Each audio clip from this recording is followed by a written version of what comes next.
Il faut savoir que la naissance de la démocratie à Athènes est étroitement liée à son histoire militaire. Après les victoires contre les Perses lors des guerres médiques à Marathon en 490 avant Jésus-Christ et Salamine en 480 avant Jésus-Christ, Athènes prend la tête d'une alliance militaire, la Ligue de Délos, chargée d'assurer la protection des cités grecques. Alors étudions un peu plus ces célèbres batailles de Marathon et de Salamine, et commençons par la bataille de Marathon, qui est la bataille la plus célèbre du monde grec. Alors l'Empire perse, alors cette guerre se passe entre Athènes contre l'Empire perse. Alors l'Empire perse, à l'époque, c'est l'actuelle Turquie, est en pleine expansion.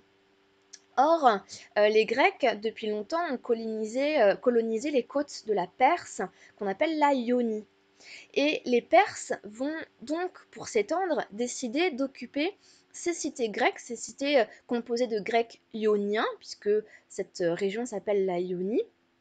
Et ces Perses vont décider de prendre ces Grecs ioniens sous leur coupe. Mais Darius Ier, qui est le roi de la Perse, c'est un grand conquérant et il veut encore plus s'étendre vers la mer Noire. Il va monter une expédition avec les Grecs ioniens, puisque désormais ils sont sous sa coupe, mais ça va être un échec cuisant. Et les Grecs ioniens, qui sont sous la coupe des Perses et qui ne veulent pas rester sous la coupe des Perses, vont commencer à se révolter. On va voir des villes comme Mylène, Axos, des cités grecques ioniennes qui vont commencer à se rebeller contre le pouvoir perse. Alors la cité de Milet, qui est par exemple dirigée par le grec Aristagoras, veut se révolter contre les Perses, mais ce grec Aristagoras comprend bien qu'il ne va pas réussir seul, juste avec sa cité, à déstabiliser l'Empire perse. Donc il va faire appel aux cités grecques. Il va partir pour convaincre Athènes et Sparte aussi de les aider. Bon, les Grecs d'Athènes et de Sparte ne sont pas très d'accord avec cette histoire, ils veulent pas trop d'embrouille, on va dire, avec les Perses, et ils vont juste envoyer une petite armée pour aider les cités, mais ils ne vont pas non plus se casser trop la tête. Mais il va quand même falloir 6 ans pour les Perses pour mater ces révoltes chez les cités ioniennes.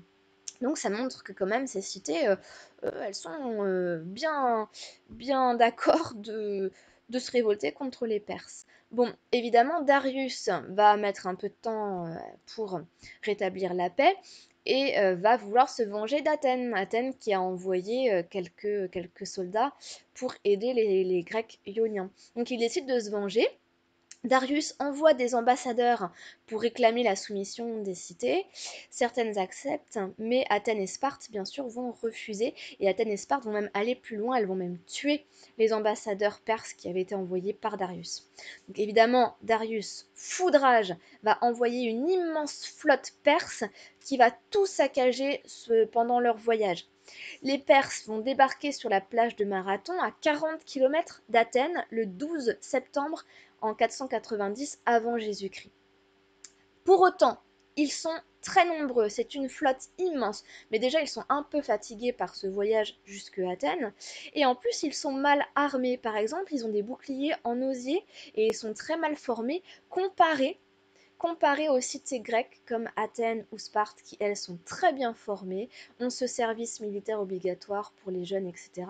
Et donc, sont très très bien cadrées et ont des armes plus dangereuses en tout cas que les armes des Perses. Donc les Athéniens ont beau être moins nombreux, ils ont les armements supérieurs aux Perses et ils sont formés. Ils ont des stratégies comme la stratégie des hoplites, d'accord, avec leurs boucliers.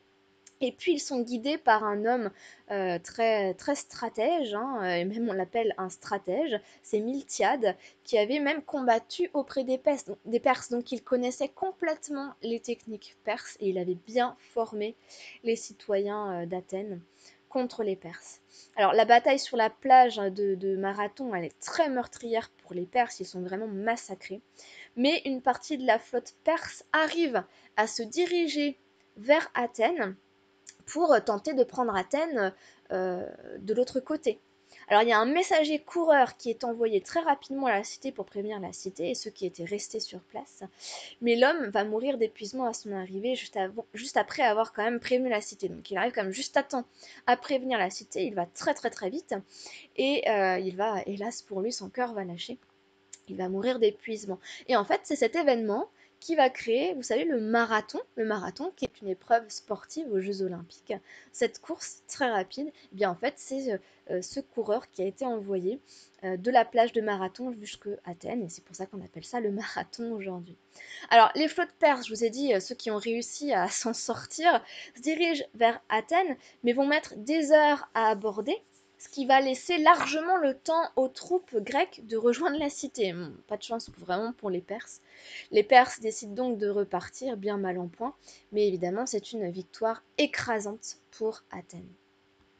Mais 10 ans plus tard, eh bien, nous avons une seconde guerre médique. Évidemment, les Perses vont retenter une guerre contre Athènes, puisque qu'est-ce qu'il se passe? Eh bien, désormais, l'Empire perse est dirigé par Xerxès, qui est le fils de Darius Ier, et lui, bien sûr, il crie vengeance contre Athènes, contre cette première défaite à Marathon. Alors, il va garder la même stratégie que son père, il va soumettre les cités grecques sur son passage, il va écraser, détruire, et puis il va enrôler petit à petit les Grecs qu'il soumet dans son armée.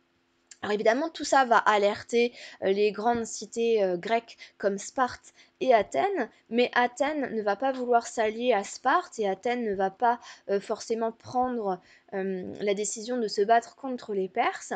Il n'y a que les Spartiates qui vont former cette armée de quelques milliers d'hommes et qui vont décider d'aller contre l'Empire perse qui arrive et ils vont se positionner dans le défilé des Thermopyles. À la fin août 480 avant Jésus-Christ, l'armée perse débarque et ces Grecs, dont les Spartiates, sont là en train d'attendre les Perses. Le problème, c'est que ces Grecs qui étaient là vont se laisser malencontreusement piéger. Et au terme des combats, eh bien, 300 Spartiates, qui sont sous le commandement du roi Léonidas, le roi de Sparte Léonidas, se font tuer jusqu'au dernier. Alors ils vont se faire tuer jusqu'au dernier parce qu'effectivement ils vont vouloir tuer le plus de Perses possible et retarder les Perses pour donner aux autres Grecs le temps de se préparer à la guerre. Alors je ne sais pas si vous avez déjà vu ce film 300, qui eh bien, raconte cette guerre et ce massacre des 300 Spartiates au défilé des Thermopyles pour pouvoir eh bien, donner aux Grecs le temps de se préparer, autant à Athènes, etc. Voilà, mais si vous ne l'avez pas vu, je vous encourage à le regarder ce film. Alors, dans le même temps, hein, la flotte grecque, forte de près de 2 à 300 trières des navires, se heurte non loin de là au cap Artémision, à la flotte perse. Donc, on a évidemment une bataille sur terre, mais on a aussi une bataille maritime. Et au terme d'une bataille un peu indécise, la flotte grecque va battre en retraite, va se mettre à l'abri dans le détroit qui sépare l'île de Salamine du continent, au nord du Pirée. Et face aux Perses, et bien à ce moment-là, la Grèce semble défaite. Donc entre les 300 Spartiates massacrés, les quelques soldats grecs qui étaient là contre les Perses qui sont massacrés, la flotte qui était pourtant munie de 300 trières grecques, eh bien, est obligée de battre en retraite face à l'armée perse. Et donc Xerxès pense avoir enfin vaincu Athènes et prendre sa revanche. Mais c'est sans compter son Thémistocle. Alors Thémistocle, c'est un archonte d'Athènes. Il a fait construire une flotte de guerre et il entend bien s'en servir. Alors à l'approche des Perses, hein, Thémistocle arrive à convaincre les Athéniens d'abandonner la cité, la ville, et il laisse comme ça Athènes aux mains des Perses, l'armée perse qui va piller et brûler Athènes, alors que la flotte de Xerxès, forte d'un millier de navires, hein, mouille non loin de là. Et que va faire Thémistocle? Eh bien, ce rusé Thémistocle, il va envoyer son esclave préféré auprès de Xerxès, et l'esclave, se faisant passer pour un traître, il explique à Xerxès, au roi des rois, que les Grecs eh bien, ont trop peur des Perses et qu'ils se disposent à fuir. La flotte perse tombe dans le piège, se déploie à l'entrée du détroit Et au petit matin, eh bien, la flotte athénienne, qui n'avait nullement l'envie de partir et qui n'était pas du tout impressionnée par la flotte perse, eh bien, se rue sur elle.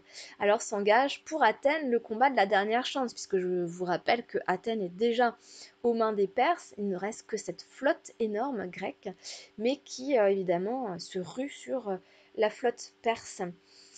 Et ben, ça va gagner, ça va être une victoire pour les Grecs. Xerxès va devoir plier bagage, il va se hâter de rejoindre l'Asie avant que les Grecs ne lui coupent la route. Et cette victoire écrasante des Perses contre des Grecs contre les Perses, de cette deuxième guerre médique, eh bien, va permettre à Athènes de rayonner sur toute la Grèce. Et Athènes va placer un grand nombre de cités sous sa protection. Et on a vraiment cette domination de la cité d'Athènes qui a montré son courage et son prestige. Et du coup, Athènes, suite à ces victoires, eh bien, va créer ce qu'on appelle la Ligue de Délos. La Ligue de Délos avec Athènes en tête dans cette ligue. Cette ligue, elle sert à quoi? Elle sert à protéger les cités des attaques futures des Perses.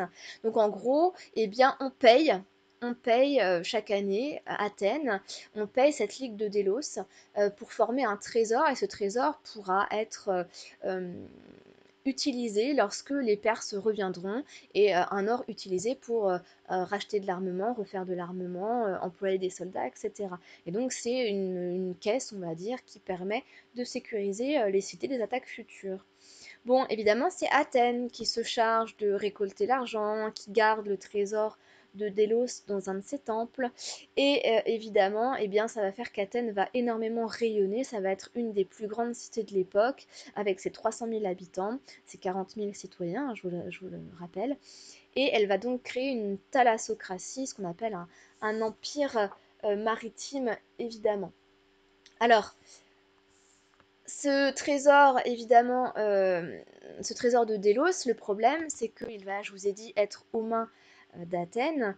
Et une partie de l'argent de ce trésor va permettre de financer le Mistos, par exemple, donc pour les citoyens d'Athènes.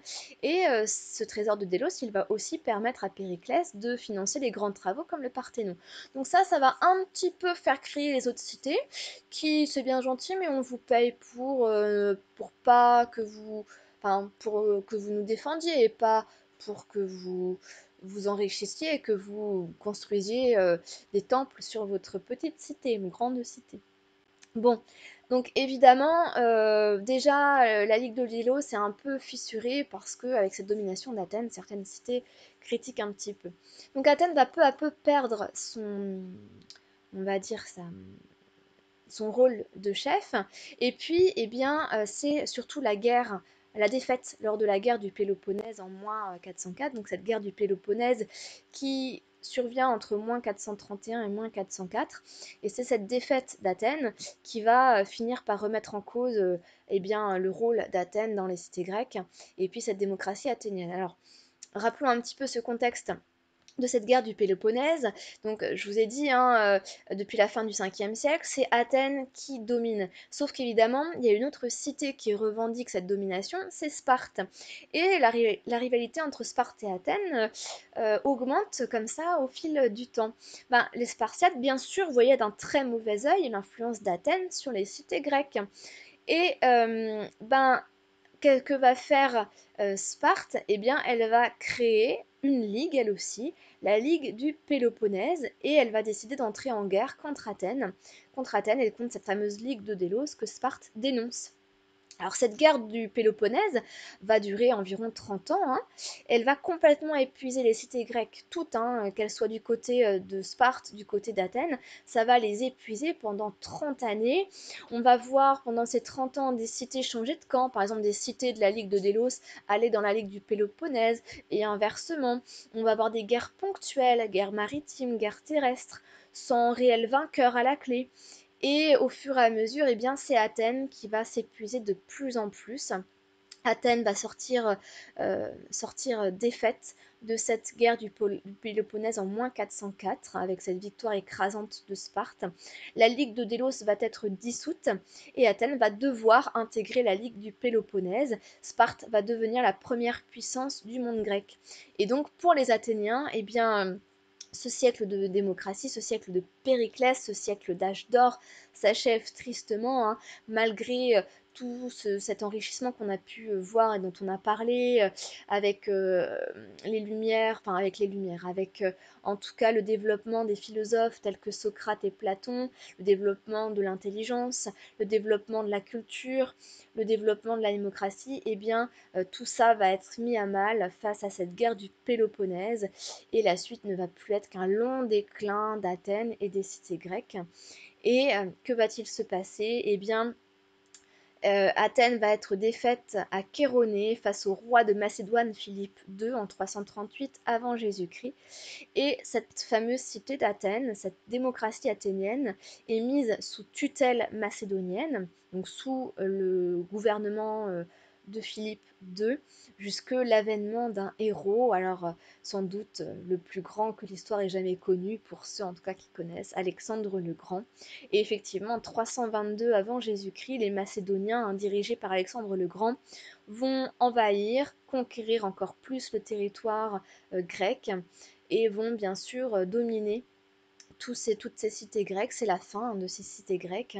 Et suite aux conquêtes d'Alexandre le Grand, eh bien, nous allons aussi avoir plus tard, bien plus tard, au IIe siècle après Jésus-Christ, eh bien, les Romains qui vont envahir aussi le territoire grec. Mais on peut dire qu'effectivement, c'est à partir de -404 que Athènes, la démocratie athénienne et les cités grecques connaissent peu à peu un lent déclin jusque effectivement le IVe siècle avant Jésus-Christ, jusqu'en 322 et la conquête d'Alexandre le Grand.